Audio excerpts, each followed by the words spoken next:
Kita ke informasi berikutnya, pemirsa. Seorang bocah 12 tahun di Buleleng, Bali diperkosa oleh 10 orang laki-laki. 3 pelaku ini ditahan dan 7 lainnya tidak ditahan karena masih berada di bawah umur. Ya pemirsa, kasus ini bermula saat ada korban yang baru pulang mengerjakan tugas sekolah di rumah temannya dan kemudian motor korban pun kehabisan bahan bakar. Nah, korban meminta kepada rekannya Deka, namun Deka justru mengajak korbannya ke rumah temannya. Di rumah tersebut barulah korban tak hanya disetubuhi oleh Deka, namun 2 orang teman lainnya. Nah, ketiga pelaku kemudian meninggalkan korban di kamar teman mereka. Namun tak lama pemirsa, korban diperkosa oleh si pemilik kamar pada subuh dini hari. Nah, lantaran tidak pulang selama 2 hari, keluarga akhirnya melaporkan ke polisi. Namun mirisnya, pemirsa, korban justru ditemukan sedang bersama salah seorang pelaku. Oke, untuk membahas isu ini kami akan mengajak Anda untuk berbincang dengan Niluh Gede Yastini, Komisioner KPPAD Bali. Selamat pagi. Mas Bayu. Pagi, Bu. Selamat pagi, Mas Bayu. Iya, Bu Yasti. Bu Yasti, dari peristiwa ini yang ditangkap oleh KPPAD Bali ini apa? Ada fungsi apa yang tidak berjalan di sini, Bu? Iya, kalau kita melihat peristiwa ini, yang pertama tentu kita melihat bahwa fungsi pengawasan dari orang tua ya, karena selama ini kan dalam masa pandemi ini anak-anak ada di rumah, full pengawasan itu ada pada orang tua. Jadi fungsi pengawasan pada orang tua sejauh ini kita melihat ini sangat minim ya, sangat kurang. Di antara anak juga dibiarkan membawa kendaraan sendiri di usia 14 tahun, sudah sampai kemudian tidak pulang 2 hari ya baru kemudian ditemukan. Ini sangat kami sesalkan bahwa seharusnya di masa-masa pandemi ini orang tua yang menjadi leading gitu ya, yang menjadi fokus perhatian bagi orang tua seharusnya anak-anak sekarang ada di rumah, baik mengawasi belajar maupun bagaimana pergaulan mereka gitu. Oke. Bu, hingga saat ini informasi yang Ibu dapat, kondisi korban bagaimana, Bu? Ya, sejauh ini dari hasil koordinasi kami dengan kepolisian, Polres Buleleng dan juga dengan rekan-rekan P2TP2A Buleleng yang mendampingi korban.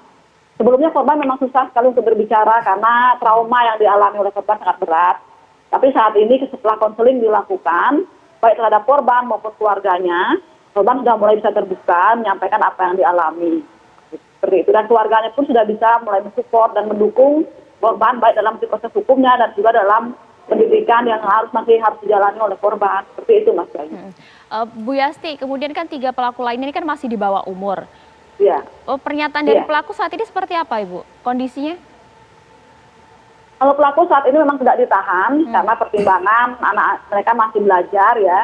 Tapi proses hukum tetap berjalan karena kita melihat ini ancamannya kan berat karena ini persetubuhan di atas 7 tahun, proses hukum tetap berjalan.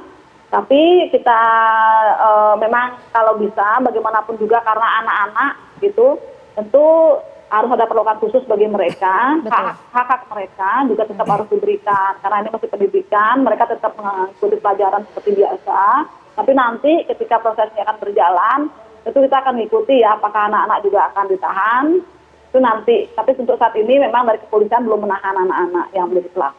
Oke, Bu Yasti, satu lagi, kalau tadi Ibu menyoroti soal fungsi pengawasan orang tua dari sisi korban, lalu apa yang terjadi, fungsi apa yang hilang dari sisi pelaku? Karena ini ada 7 anak yang di bawah umur. Ya kalau kita lihat ketika anak menjadi pelaku tindak pidana itu kan tidak hanya keluarga ya dan orang tua ya yang punya kewajiban gitu.